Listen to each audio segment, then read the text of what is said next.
Hi guys! Today is magluluto tayo ng zucchini fritters. Ayan. So, ito ang ating mga kakailanganin zucchini.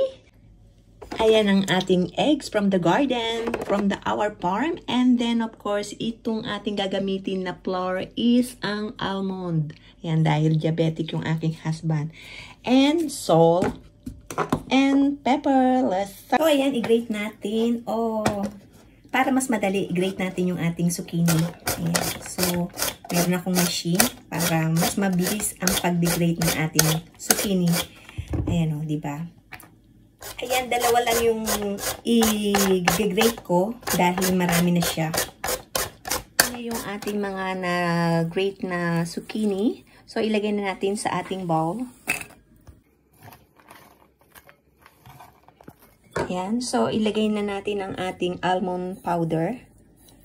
Ayan. Lagyan natin ng eggs. Ito.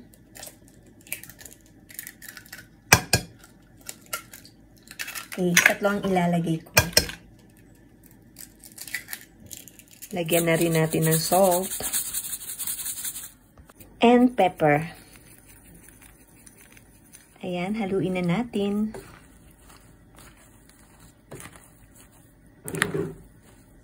So, ayan na siya. Na-mix na siyang mabuti. Ayan, yung para siyang magiging okoy. Pero, ang ginamit natin is zucchini.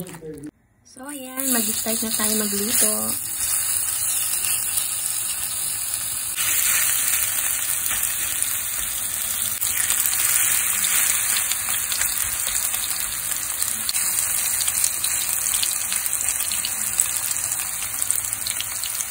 Ayan, hintayin lang natin siyang maluto, mag-brown. So, ayan, nabiligtad na natin. Nag-golden brown na siya. Ayan. So, malapit na siyang maluto. Ayan, so, hanguin na natin.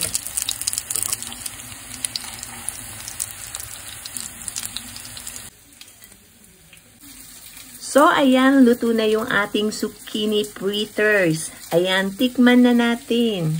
Ayan, ito. Tikman natin to. Ayan, ang ating zucchini fritters. Tikman na natin.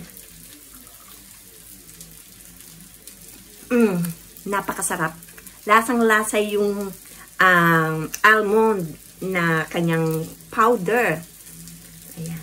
Best for diabetic person itong ating zucchini fritters dahil wala siyang harina. Try nyo rin, zucchini fritters. Let's eat! Okay, let's eat now. So, ito na yung ating zucchini fritters. Let's eat. Lagyan natin itong ating sauce. Ayan.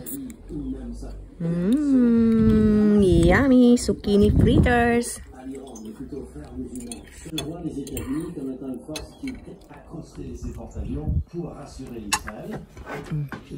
Napasa. Yummy.